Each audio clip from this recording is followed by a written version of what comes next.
Hello and welcome to Agaj IAS. Today we are beginning with a new journey toward UPSC success with a very special session, that is the NCERT orientation session. This session is designed to help you understand why NCERT is the foundation of UPSC and how to study them effectively. So for it, this course is designed to all those aspirants who are absolute beginner, जो बिल्कुल तैयारी start करना चाह रहे हैं या जो बिल्कुल नए इस फील्ड में हैं या जो बार बार रिपीटर्स हैं। इट मीन्स कि वो अपना एग्ज़ाम क्वालिफाई नहीं कर पा रहे हैं, इवन उनका प्रीलिम्स ही नहीं क्लियर हो पा रहा है। ये कोर्स उनके लिए डिज़ाइन किया गया है ताकि बिल्कुल स्क्रैच से वो अपनी तैयारी को स्टार्ट कर सकते हैं। इस सेशन में हम एनसीईआरटी का जो भी ब्लूप्रिंट्स है, बिल्कुल जितने भी स्टेज होते हैं, एनसीईआरटी का स्टेज, फाउंडेशन, एडवांस, सभी स्टेज के बारे में पढ़ेंगे। बट स्पेशली इसमें हम केवल एनसीईआरटी सेशन के बारे में पढ़ेंगे, ठीक। By the end of this class you will be able to know that कि आप क्या क्या जान पाएंगे कि एनसीईआरटी यूपीएससी के प्रिपरेशन के लिए ये इम्पोर्टेंट क्यों है, फर्स्ट थिंग। सेकेंड थिंग में हम ये देखेंगे कि एनसीईआरटी को पढ़ना कैसे है और इससे हमको नोट्स कैसे बनाना है, this is the second thing. इसके अलावा हमको जो भी एनसीईआरटी की बुक है, चाहे वो जियोग्राफी है, हिस्ट्री है, पॉलिटी है, इकोनॉमिक्स है, इसको किस आर्डर में पढ़ना है, यानी कि उसका आर्डर क्या होना चाहिए। इसके अलावा कि जो एनसीईआरटीज का जो सिलेबस है जो हम पढ़ने जा रहे हैं, वो यूपीएससी के प्रीलिम्स और मेंस के सिलेबस से कितना मैच कर रहा है, या क्वेश्चंस जो भी पूछे जा रहे हैं प्रीलिम्स में या मेंस में, उसमें एनसीईआरटीज का कितना कंट्रीब्यूशन है। लास्ट में हम ये देखेंगे कि एक हम रोड मैप बनाएंगे, वो 60 डेज का रोड मैप होगा जिसमें हम विद इन 60 डेज पूरे एनसीईआरटी को क्लास 6 से लेकर के क्लास 12 को हम वन बाय वन फिनिश करेंगे। अब हम देख लेते हैं कि ये एनसीईआरटी यूपीएससी के लिए इम्पोर्टेंट क्यों है। तो सबसे पहली चीज़ ये है कि सबसे पहले हम ये समझ लेते हैं कि यूपीएससी का डिमांड क्या है इस एग्ज़ाम के लिए। तो डिमांड ये है, यूपीएससी जो डिमांड कर रहा है वो आपकी कॉन्सेप्चुअल क्लैरिटी की डिमांड कर रहा है कि कोई भी टॉपिक्स दी हुई है उसके बारे में आपका कॉन्सेप्ट कितना क्लियर है। सेकेंड थिंग ये है कि एनालिटिकल एबिलिटी होनी चाहिए आपके पास, यानी कि जो अप्लाइड बेस्ड नॉलेज है उससे आप करंट को कितना लिंक कर पा रहे हैं। ये तीन पिलर्स हैं जो यूपीएससी डिमांड कर रहा है आपके प्रिपरेशन से, ठीक। इसके अलावा हमको ये भी समझना है कि जो एनसीईआरटी जो बेस्ड अंडरस्टैंडिंग होती है, जो कोचिंग में मटेरियल की जो बेस्ड रोट लर्निंग होती है, दोनों में क्या डिफरेंस है। दोनों में डिफरेंस ये है कि एनसीईआरटी हमको बेस प्रोवाइड करती है जो हमारी अंडरस्टैंडिंग पर वर्क करता है, उसके बेस पे हम अप्लाइड क्वेश्चंस को सॉल्व कर सकते हैं। वेयर एज कोचिंग के जो मटेरियल्स होते हैं वो लिखे गए रहते हैं, वो किस बेस पर लिखे हैं, वो हमारे बेस पर लिखे हैं या हमारा जो लेवल है उससे ऊपर के लेवल पे लिखा गया है, तो हम उसको ग्रास्प उस लेवल तक नहीं कर सकते हैं जैसा कि हम एनसीईआरटी में कर सकते हैं। Keep remember, strong basics non negotiable है, यानी कि एनसीईआरटी जो है यूपीएससी के लिए नॉन निगोशिएबल है। इसका कोई सब्स्टिट्यूट नहीं है, कोई भी बुक्स, कोई भी कोचिंग मटेरियल्स एनसीईआरटी को सब्स्टिट्यूट नहीं कर सकता है। Now question is why NCERT. So as we know that NCERT की जो किताब होती है इसको बहुत एक्सपीरियंस्ड पैनल्स के द्वारा ये लिखी जाती है और इसकी जो लैंग्वेज होती है वो बहुत ही सिंपल लैंग्वेज होती है और इसको हम ग्रास्प करने में आसानी भी होती है। और जो यूपीएससी की डिमांड भी है, उसकी डिमांड ये है कि जो लैंग्वेज होनी चाहिए कैंडिडेट की वो बहुत ही लूसिड और कंडूसिव होनी चाहिए। जटिल कॉम्प्लेक्स लैंग्वेज या फ्लावरी लैंग्वेज यूज नहीं होनी चाहिए। सेकेंड थिंग इज दैट कि 70 to 80% जो क्वेश्चंस हैं जो प्रीलिम्स में पूछे जाते हैं, जो फैक्चुअल नेचर के होते हैं, वो डायरेक्टली या इनडायरेक्टली जो उनका सोर्स होता है वो एनसीईआरटी से ही होता है। इसके अलावा जब आप एनसीईआरटी कंप्लीट कर लेंगे तो उसके अलावा जो साइड बुक होती है या यूँ कहें कि जो एडवांस बुक होती है जैसे इसीलियोंग या जो स्पेक्ट्रम है इसको समझना आसान हो जाता है। अदरवाइज विदाउट एनसीईआरटी डायरेक्टली यदि हम जंप करते हैं किसी भी एडवांस बुक्स पे तो उसको ग्रास्प करना, उसकी कॉन्सेप्चुअल क्लैरिटी में हमें प्रॉब्लम होगी। स्टैटिक क्वेश्चंस में जैसे अभी हमने बताया है कि नियरली अबाउट 70% जो क्वेश्चन होते हैं प्रीलिम्स के वो डायरेक्टली या इनडायरेक्टली एनसीईआरटी के बेस पर ही होते हैं। इवन मेंस का जो हमारा सिलेबस होता है उसकी जो आंसर राइटिंग होती है, जो कीवर्ड्स हैं, उसमें 50% मोर देन 50% जो कंट्रीब्यूशन है वो एनसीईआरटी का होता है। ये सब बताने का मतलब ये है कि एनसीईआरटी यूपीएससी के लिए बेहद ज़रूरी है, ये नॉन सब्स्टिट्यूट है, इसका कोई भी सब्स्टिट्यूशन अवेलेबल नहीं है।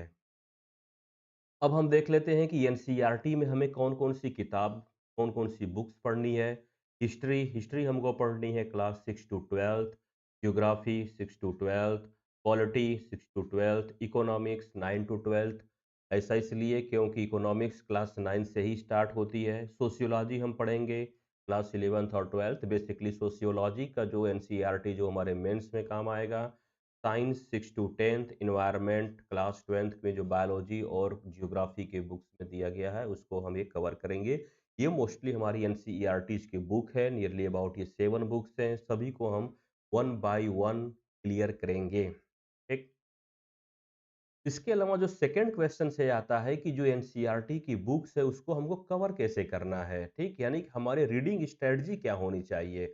तो पहला ये है कि उसको हम 2 तरीके से कवर कर सकते हैं या यदि अपने शब्दों में आप कहें तो उसको मैं 3 तरीके से कवर कर सकता हूँ। जैसे पहला या तो उसको मैं क्लास वाइज़ कवर करूँ, क्लास वाइज़ का मतलब ये हो गया कि मैं क्लास वाले 6 कवर करूँ, 7 करूँ, 8 करूँ, 9 करूँ, पहला तरीका ये हो गया। अब क्लास 6 में ही मैं सारे सब्जेक्ट्स को कर सकता हूँ, चाहे पॉलिटी है, हिस्ट्री है, ज्योग्राफी है या सब्जेक्ट वाइज कर सकता हूँ। जैसे ज्योग्राफी का है तो मैं क्लास 6, 7, 8, 9, 10, 12, 11, 12 सभी की केवल ज्योग्राफी ही पहले कंप्लीट कर लूँ तो ये हमारा सब्जेक्ट वाइज हो जाएगा। थर्ड ये है कि हम टॉपिक वाइज उसको हम कंप्लीट करें और टॉपिक वाइज ही हम कंप्लीट करेंगे इस लेक्चर सीरीज में। वो टॉपिक वाइज हम कैसे कंप्लीट करेंगे वो आने वाली स्लाइड में क्लियर हो जाएगा। जो नोट्स है वो नोट्स हमको कैसे बनाने हैं तो जो भी उसके कॉन्सेप्ट होते हैं, जो डेफिनिशंस हैं, जो एग्जांपल्स हैं, उसको हमको हाईलाइट कर लेना है। इसके अलावा जो हमारा नोट्स रहेगा वो बिल्कुल शार्ट टॉपिक वाइज हमको नोट्स बनाना है, क्योंकि कई बार ऐसा होता है कि एनसीईआरटी में सेम टॉपिक्स कई क्लास में वो रिपीटेड होती है, थोड़ा बहुत चेंजेज होने के अलावा। तो इसलिए हमको उस टॉपिक्स को हम अलग-अलग जगह पे नहीं पढ़ेंगे क्योंकि इससे डुप्लीकेशन ऑफ एफर्ट होगा। तो उन सारे टॉपिक्स को हम एक ही जगह पे कवर करेंगे। ठीक? एक हम सिनॉप्टिक चार्ट्स बनाएँगे जिसमें ज्योग्राफी, पॉलिटी, इकोनॉमी जितने भी एनसीईआरटी होती हैं सब कवर हो जाएगी और जो भी टॉपिक्स हम पढ़ेंगे एनसीईआरटीज़ का उसको हम क्या करेंगे करंट अफ़ेयर्स से लिंक करेंगे।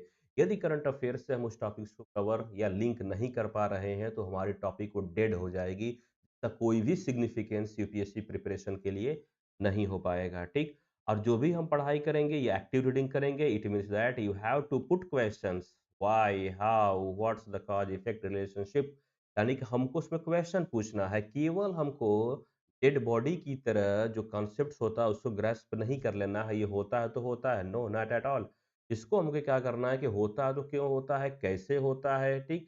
जो भी हमारे पास क्रॉस क्वेश्चंस होता है उसके माध्यम से उसको कवर करेंगे ताकि जो कॉन्सेप्ट्स है वो कई एंगल से हमको क्लियर हो जाए। जैसे मैं यहाँ पर एग्जांपल बता रहा हूँ कि जियोग्राफी यदि हमको कवर करनी है तो जियोग्राफी हम कैसे कवर करेंगे।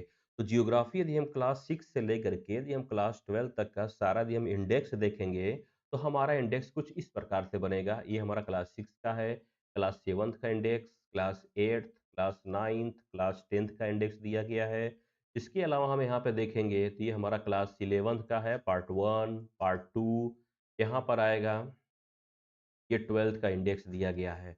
अब इतना सारा इंडेक्स है, इतने सारे चैप्टर्स हैं, then how can we complete it within a short span of time, क्योंकि हमको ज़्यादा टाइम नहीं लगाना है, क्योंकि यदि एनसीईआरटी में ही हम ज़्यादा समय लगा देंगे तो फिर बाकी की बुक्स हम कब पढ़ेंगे? इसके लिए हमने क्या किया हुआ है कि हम इसको टॉपिक वाइज कवर करेंगे। टॉपिक वाइज कैसे कवर करेंगे? मैं कुछ एग्जांपल्स बता रहा हूँ। जैसे सपोज दैट क्लास 6 में एक चैप्टर है जिसका नाम है आवर कंट्री इंडिया। तो सेम चैप्टर है आवर कंट्री इंडिया, ये क्लास 9th में भी है। इंडिया जिसमें हमको पढ़ना है, साइज और लोकेशन के पॉइंट ऑफ व्यू से पढ़ना है। सेम साइज और लोकेशन का पॉइंट ऑफ व्यू हमारा आवर कंट्री में भी मिल जाएगा। इसके अलावा जो सेम चैप्टर है वो यहाँ पर भी दिया गया है, India location. By and large जो 3 चैप्टर्स हैं ये एक ही चैप्टर्स के अराउंड ये मूव कर रहे हैं। इसको हम क्या करेंगे कि सेपरेटली न पढ़ करके इसको हम एक ही जगह पर पढ़ेंगे, लेकिन जितना भी कंटेंट होगा इन सारे तीनों चैप्टर्स का वो एक ही जगह पे कंप्लीट हो जाएगा। इससे हमारा डुप्लीकेशन ऑफ एफर्ट नहीं होगा, टाइम हमें एनर्जी हमारी वेस्ट नहीं होगी और टाइम भी हमारा बच जाएगा। ठीक, कुछ मैं और एग्जांपल ले लेता हूँ। जैसे यहाँ पे दिया गया है India, climate, vegetation, wild life. ठीक, अब ये जो वेजिटेशन वाइल्ड लाइफ है ये एक ऐसा चैप्टर है जो हर क्लास में आपको मिल जाएगा। जैसे यहाँ पर वेजिटेशन है, वाइल्ड लाइफ दिया गया है, यहाँ पर वेजिटेशन है, वाइल्ड लाइफ दिया गया है, यहाँ पर वेजिटेशन वाइल्ड लाइफ है, क्लास 9th में है और आई थिंक क्लास 10th में नहीं है। इसके अलावा यदि हम वेजिटेशन देखेंगे तो हमारा वेजिटेशन यहाँ पर आएगा।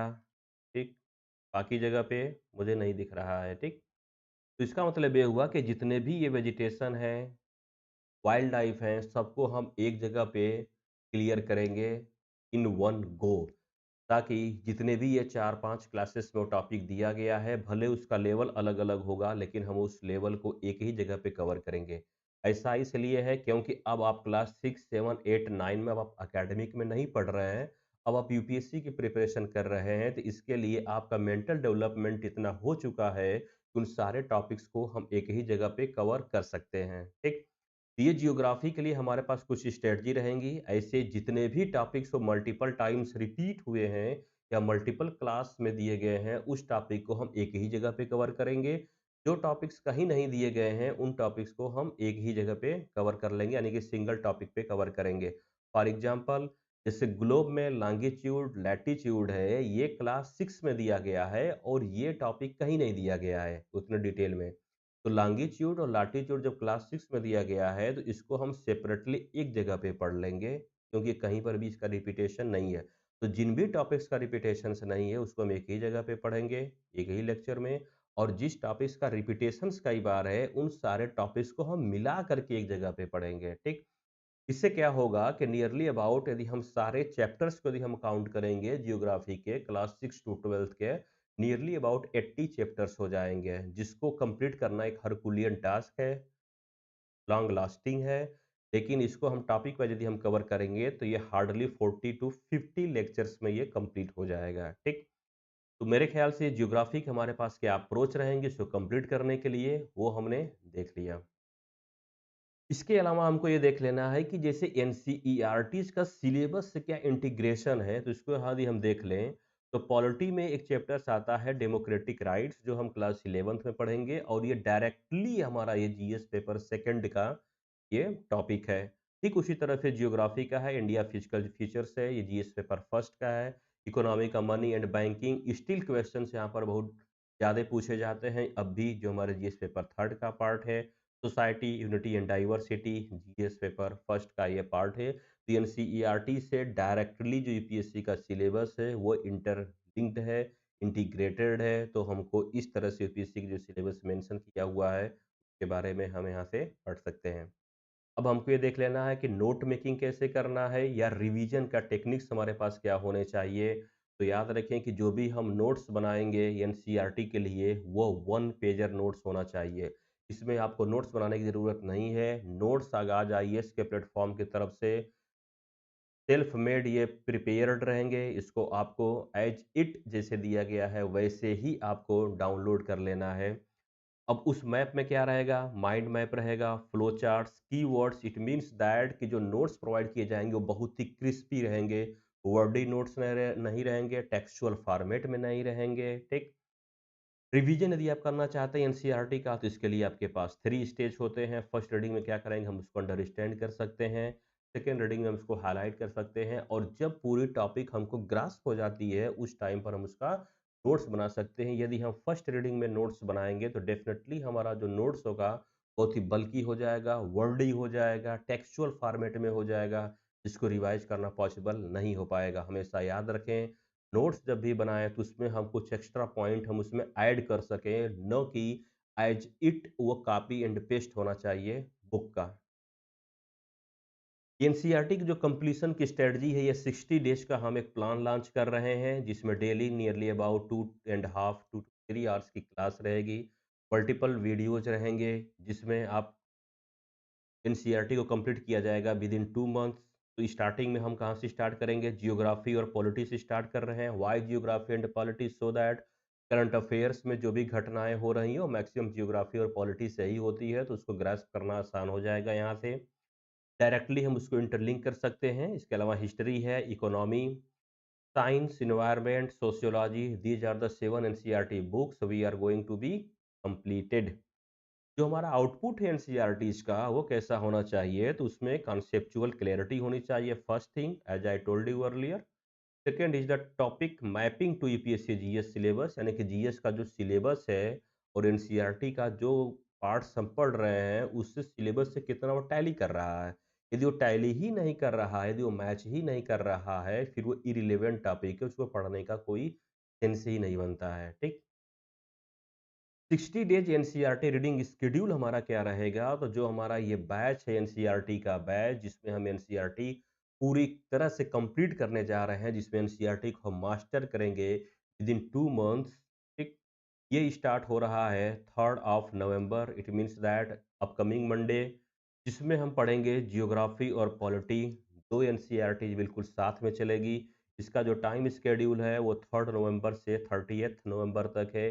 Nearly about a 30 days, within 30 days we have to complete these two subjects of NCERT, that is geography and polity. After completing it, we will move ahead to history and economics. उसके बाद हम history और economics को complete करेंगे, और ये 1 दिसंबर से start होगा और आई थिंक ये 30 दिसंबर तक कंप्लीट हो जाएगा। ये जो 4 एनसीईआरटी हैं, ये बिल्कुल जीएस का बेस है। इसके अलावा जो एनसीईआरटी है, जैसे सोसाइटी है, साइंस है, इन्वायरमेंट है, इसका जो डिटेल प्लान्स होगा वो उसको अपलोड कर दिया जाएगा टेलीग्राम चैनल पे। टेलीग्राम की जो लिंक होगी वो भी आगे प्रोवाइड कर दिया जाएगा। ठीक। इसके अलावा हम क्या करने जा रहे हैं?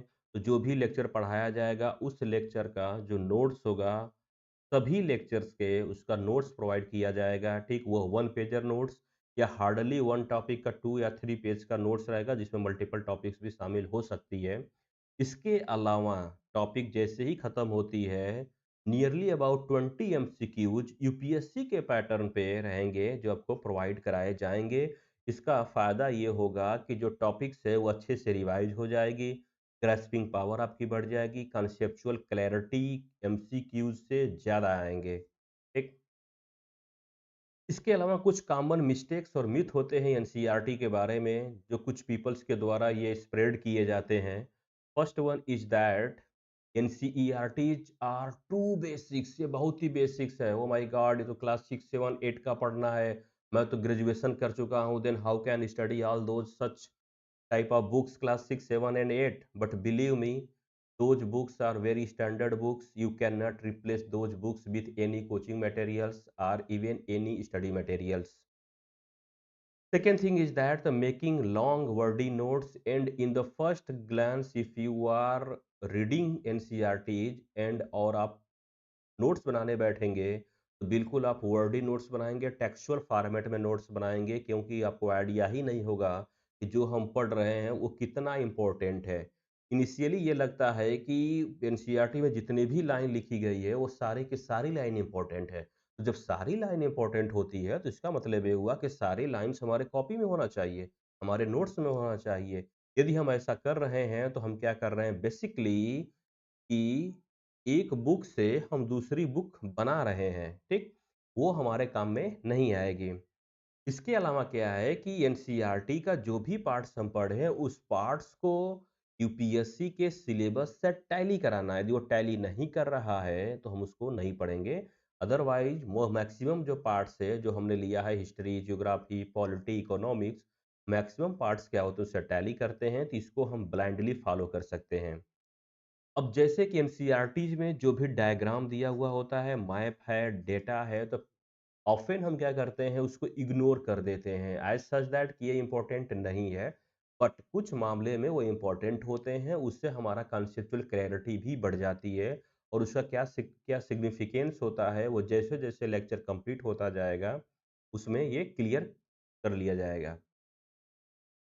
इसके अलावा हमने यूपीएससी एनसीईआरटीज़ के लिए कोर्स को कैसे कंप्लीट करना है, कैसे हमको इसको मास्टर करना है, about which we have talked enough, के बारे में हमें एनफ पढ़ चुके हैं। अब ये है कि UPSC starts with strong basics. अब स्ट्रांग बेसिक्स का मतलब ये हुआ कि remember strong foundations create strong result. जितना फाउंडेशन आपका स्ट्रांग होगा, रिजल्ट भी आपका उतना ही स्ट्रांग होगा, ठीक। क्योंकि keep remember one thing is that in prelims और इन मेंस, खास तौर से यदि हम प्रीलिम्स की बात करें, questions are not asked directly from any study materials. जो क्वेश्चंस होते हैं वो डायरेक्टली किसी स्टडी मटेरियल से नहीं पूछे जा रहे हैं। अब वो अप्लाइड बेस्ड क्वेश्चन आ रहे हैं जिसपे कॉन्सेप्चुअल क्लैरिटी मांग रहा है, आपकी एनालिटिकल एबिलिटी मांग रहा है, और उससे करंट में कैसे वो लिंकेज हो सकती है वो टॉपिक्स, उससे क्वेश्चन पूछे जा रहे हैं। So without conceptual clarity, without analytical ability, without integration of the topic with the current incidents, you are not able to understand, comprehend the questions. Henceforth, you cannot go to the answer correctly. So be consistent with these lecture series, be curious, trust the process so that in upcoming examinations you can nail it. UPSC is not about the cramming, it's about understanding one thing which is quite important to all the aspirants who want to go in civil service exam, civil service, that is UPSC का जो syllabus है वो cram करने के लिए नहीं बनाया गया है। जो भी उसका पैटर्न है वो अंडरस्टैंडिंग के बेस पे है, ठीक। यानी कि आप क्वेश्चन को कैसे अंडरस्टैंड कर रहे हैं, अंडरस्टैंडिंग प्रीलिम्स में तो है ही, मेंस में इसका जो दायरा होता है काफ़ी ये ब्रॉड होता है, ठीक। As it is said that NCERTs are not merely books, जो NCERT है वो केवल बुक्स नहीं है, it is DNA of UPSC, UPSC का डीएनए है। So you cannot replace it, as I often said that you cannot replace it with any study materials. First you have to start your journey with NCERT, that will provide you the strong foundation for strong results. Thank you for joining NCERT orientation sessions, in which we have talked a lot about how we are going to proceed with all the NCERT's book in the coming lecture series. So stay tuned to Agaj IAS, guiding aspirants, shaping futures. Your journey begins now. Thank you.